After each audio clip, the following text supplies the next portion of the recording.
Oi, turma, tudo bem? Vamos agora corrigir o nosso plano de estudo tutorado, volume 2 da segunda semana. Então, nós vamos fazer a correção das atividades da segunda semana. Iniciamos aqui com língua portuguesa, páginas 5 a 8, que foi realizada no dia 31.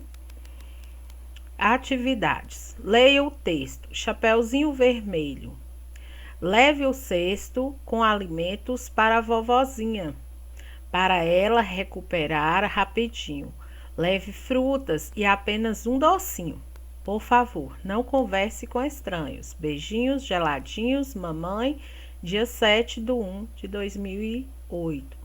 Esse texto, o gênero textual desse texto é um bilhete, né? Que é um recado que a mamãe está dando para a Chapeuzinho Vermelho. O assunto principal do texto é pedir que a menina leve a cesta para a avó e lembrar para não conversar com estranhos. Então, ela fez esse pedido, essa ordem, né? Então, esse pedaço aqui está em negrito, que foi o que pediu aqui. Copie do texto acima a frase em destaque, a frase em negrito. Então, nós vamos copiar ela aqui. O ponto de exclamação que está na frase, né? É um sinal que exprime várias emoções. É utilizado para demonstrar surpresa, espanto, susto, indignação, ordem, súplica, etc. Então, aqui, no caso aqui, está dando uma ordem para a menina. A mãe está dando uma ordem. Então, aqui é ordem. As frases estão desorganizadas. Leia as palavras e forme frase. Eu organizei aqui essas frases, numerei as frases para ficar mais fácil para eu escrever. Então, eu li todas as palavras, pensei como poderia ser organizado, organizei, numerando, depois eu escrevi. A primeira frase ficou: Chapeuzinho vermelho, arrume já o seu quarto. Deu uma ordem. A segunda frase já foi: Lobo, sua atitude foi um horror. Então, isso aqui, a pessoa que falou está indignada, foi uma indignação, né? Estava horrorizada com o que o lobo fez. Leia e observe atentamente essas palavras: Chapeuzinho vermelho. Nós temos aqui em destaque o NH e o LH. Quando temos duas letras juntas que têm o mesmo som, a gente dá o nome de dígrafos. Dígrafos são pedaços com duas sílabas, né? Com duas letras ou mais, que tem um som só, como LH, NH, CH, RR, SE, né? E na hora de separar as sílabas, nunca que vocês separam o N do H, porque forma uma sílaba. O C do H. Porém, o RR temos que separar. E o SS, né? Mesmo que tenha um som só, nós temos que separar os dois. Aqui, nós tivemos essa tabela numerada de 1 a 20, com várias sílabas. Qual é o exercício aqui? Treinar as palavras. Então, como a gente lê essa adição, é a palavra que vai ser formada. Igual aqui tem 3, 20, 11 e 7. Forma a palavra passarinho. 3, 11, aliás, 3, 20, 11, 7. Vim pegando assim e anotando. Então, eu tenho que 1 e 10. Eu olho 1, que é chá, 10 é vé. Então, formou a palavra chave. Chave. 2 e 15. 2 e 15. 2 é ar. 15 é arroz. Então, formou arroz. e assim por diante. Então, nós formamos arroz, passeio, ovelha, galinha, ninho, chácara, arranha, ok, ar, 17, ranha. Se fosse só um R, ia ficar aranha, mas aqui são 2 R's. Velha, linha e garrafa, né? Então, essas foram as atividades de língua portuguesa.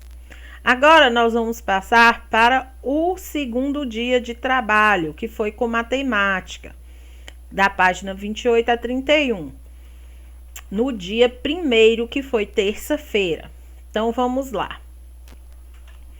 Antes, nós temos aqui atividade. Fazendo estimativa, você deverá fazer medições dos objetos sugeridos na tabela, utilizando uma medida de comprimento não padronizada. Por exemplo, o palmo da mão, né? O palmo. Mas antes você deve anotar sua própria estimativa. Estimativa é o que você pensa, o que você acha que vai ser. Na segunda coluna da tabela. Depois registre a medida obtida. Depois que você vai lá e mede com a mãozinha os palmos e coloca na terceira coluna. Aqui, nessa segunda coluna, quantos palmos você acha que tem a largura da sua sala? Aí você vai marcar aqui quantos? 10, 20. E aqui quantos que deu? E assim por diante. Aqui eu não vou colocar medida nenhuma, porque cada um tem uma mão diferente do outro. E cada um tem sua sala diferente da outra. Mesa, o tamanho é diferente. O banheiro é diferente. A pia da cozinha também, muitas pias diferentes. A cama, tem camas de várias formas. E a altura da cadeira, também tem cadeira de vários tamanhos. Então, cada um vai fazer o que tem em casa. Complete as frases com a unidade de medida de comprimento mais apropriado. Qual é o mais apropriado para medir a frente de uma sala de aula com 5? Vai ser palmos, vai ser centímetros, vai ser metros, vai ser quilômetros. O mais certo é metros. A medida de comprimento do meu lápis. Lápis, você vê que é do tamanho mais ou menos da largura do caderno. Então, nós vamos pegar a régua, e a régua é medida em centímetros. Um prédio é muito alto, ainda mais de 5 andares. Então, nós vamos pegar o metro. Comprimento de um celular. Um celular cabe no bolso. Então, nós vamos medir em centímetros. A espessura do telefone celular já é a espessura, a largura aqui, ó. Tem celular mais grosso e mais fininho. Então, nós vamos medir em milímetros, né? Menos que 1 centímetro. Utilizando uma régua, trace uma linha azul com 12 centímetros. Primeiro, eu tenho que pegar a régua. Começar a traçar aqui do 0 até o 12. Então, eu vou fazer isso, ó. Do 0 ao 12. E medir a linha azul. Na outra, já pediu para 70 milímetros. Primeiro, a gente tem que saber quanto é 1 milímetro. 1 centímetro são 10 milímetros. Você olha lá que a régua sua é dividida, ó. Cada centímetro tem 10 entre o 0 e o 1. Esses tracinhos chamamos de milímetro. Então, 1 milímetro são 10. Se é 70, então, ó, 10, 20, 30, 40, 50, 60, 70. É isso aqui, né? Desenhe um quadro com 3 centímetros. Eu preciso da régua novamente. 3 centímetros é do 0 a 3. Então, cada lado do meu quadrado vai ter que ter esse pedaço aqui. Aí eu vou desenhar que fica tudo certinho, né? No domingo, Caio e Amanda foram ao cinema. Cada um gastou R$10. Então, R$10 para o ingresso, R$5 para a pipoca. Então, cada um gastou isso aqui. Eu vou somar 0, 0, 0 mais 5, 5, desce 1. Então, vai ser 15. Aí perguntou, quanto cada um gastou? Cada um gastou R$15. Quanto gastou os dois juntos? Quanto que é 15 mais 15? Pode fazer a continha, que eu não fiz. Não, pode fazer de cabeça, porque 15 mais 15 vai ser 30. Então, os dois juntos gastaram R$30. Lembrando do R cifrão aqui, ó. Crie um problema matemático usando essas informações e peça para alguém da sua casa responder. Então, aqui, ó, Marcelo tem 2 notas de R$20. Paula tem uma nota de 50. Então, o que a gente pode pensar? Marcelo tem duas notas de R$20 e Paulo tem uma nota de 50. Quanto que Paulo tem a mais que Marcelo? Então, primeiro a pessoa vai ter que saber que 2 notas de 20, 40. R$50 menos 40, R$10. Então, eu criei esse. Vocês podem criar qualquer um desafio. Esse foi um exemplo que eu tô dando para vocês. Agora, nós vamos passar para ciências. Ciências nós fizemos da página 53 à página 55. Fizemos no dia 2, na quarta-feira, certo? Então, iniciando aqui as atividades, primeiro a gente ia olhar o que é transparente, o que é opaco e o que é opaco e o que é translúcido. Aqui o vidro é transparente, a cortina é translúcida e a caixa é opaca. Observe a imagem acima, observando a imagem acima, podemos perceber que os objetos transparentes permitem a passagem da luz, por isso conseguimos enxergar através dele. Quais outros objetos nosso cotidiano permite a total passagem da luz produzido no mesmo efeito? Quais os objetos da casa da gente, que a gente usa, que consegue a gente ver através dele? Olha aqui. Nós colocamos na aula online, né, que a gente fez, os objetos. Janela de vidro, copo, vidro do carro, pote de vidro, etc. Também aprendemos que objetos opacos não permite a passagem da luz, que é o caso aqui da caixa, que a gente não vê através deles.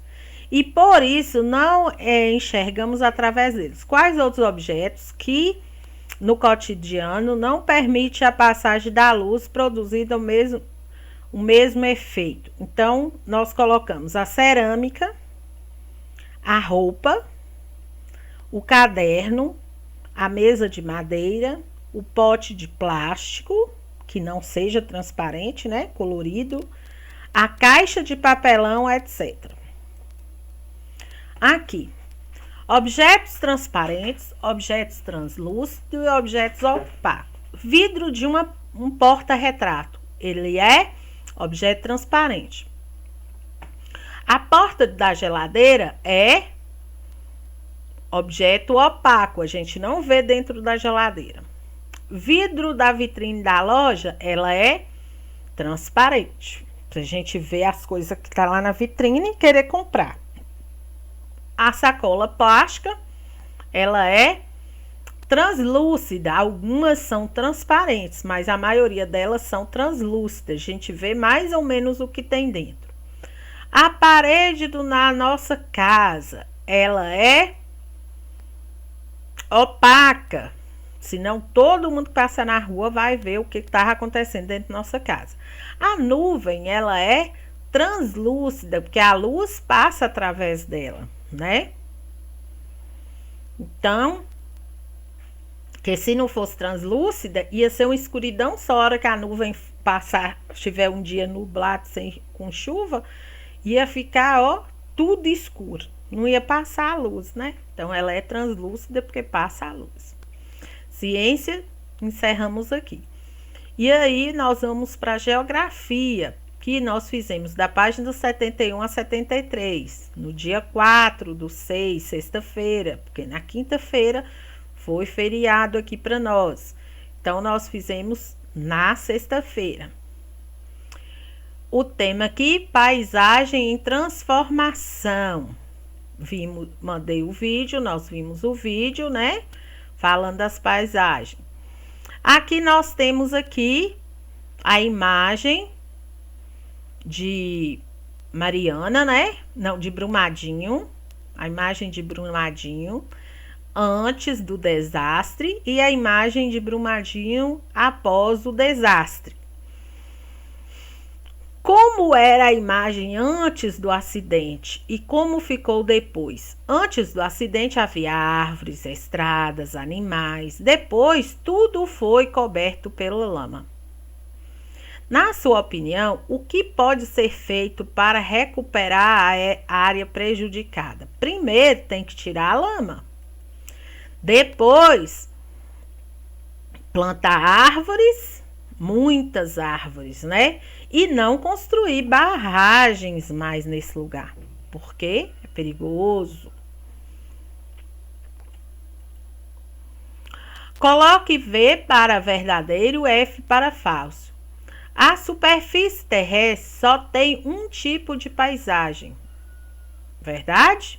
Não, tem várias paisagens. Tem paisagem desértica, tem paisagem de floresta, tem paisagem de mares, tem paisagem que as pessoas fizeram, tem paisagem de todas as montanhas. Vixe, tem muitas paisagens. É difícil perceber as mudanças que processos naturais provocam nas paisagens? Não é difícil, é fácil a gente ver. O processo de desgaste das rochas e superfícies é super rápido e não prejudica a paisagem? Falso. A ação do vento pode causar o desgaste de uma rocha? Verdade. Então, eu coloquei aqui algumas imagens. Olha, por exemplo, aqui o vento foi passando de tal maneira que a rocha foi fazendo uma cintura, né? Ó, o vento. Aqui o mar foi batendo nessa rocha e cavando um buraco, ó. Aqui, olha como está a superfície dessa praia aqui, ó, toda onduladinha. Significa que o vento está soprando, mudando a areia de lugar. Coloquei aqui, ó, o vento mais forte, mudando a areia de lugar. Tá vendo? Então, cada coisa a gente consegue perceber. Lógico que se a gente olha para aqui e fala, não, o vão que deu, não estava assim. Pra gente pode ser que esteja fechado. Com milhões e milhões de anos abriu essa cratera. Aqui, ó, essa rocha, ela deve que era inteira. Mas o vento foi passando, modelou ela. E assim vai. Ó o vento jogando areia pra lá, fazendo dunas, né, de areia. Então é isso. Agora nós vamos corrigir aqui história. História nós fizemos da 91 a 93. Também foi na sexta-feira. Então teve duas atividades na sexta-feira. Então nós temos aqui o texto lá na rua. nas ruas da cidade, Elias José. Lá na rua 21, o pipoqueiro solta pum. Lá na rua 22, o português diz pois. Lá na rua 23, João namora a Bela Inês. Lá na rua 24, a Aninha tira o retrato. Lá na rua 25, cai um buraco de zinco. Lá na rua 26, o sorveteiro quer freguês. Lá na rua 27, Pedro chama a prima Bete. Lá na rua 28, a Verinha vende biscoito. Na rua 29, o molecada só se move. Lá na rua 30, paro, pois a rima já não pinta. Em qual rua podemos localizar o Pedro? Na rua 27. O que vende na rua 28? Lá vende biscoito. O título do texto descreve um ambiente que faz parte da zona urbana. Rua é na zona urbana. As demais páginas são pessoais, o nome da sua rua, fazer um desenho da sua rua e marcar um X aqui no que tem na sua rua. Na minha rua mesmo tem árvores, tem casas, tem prédios, tem comércio, tem tudo isso. Então, se eu fosse marcar, eu marcaria tudo isso, porque na minha rua tem tudo isso, certo? Então, beijos, até a próxima. Espero que aqui vocês consigam corrigir as atividades de vocês. Beijinhos, até mais.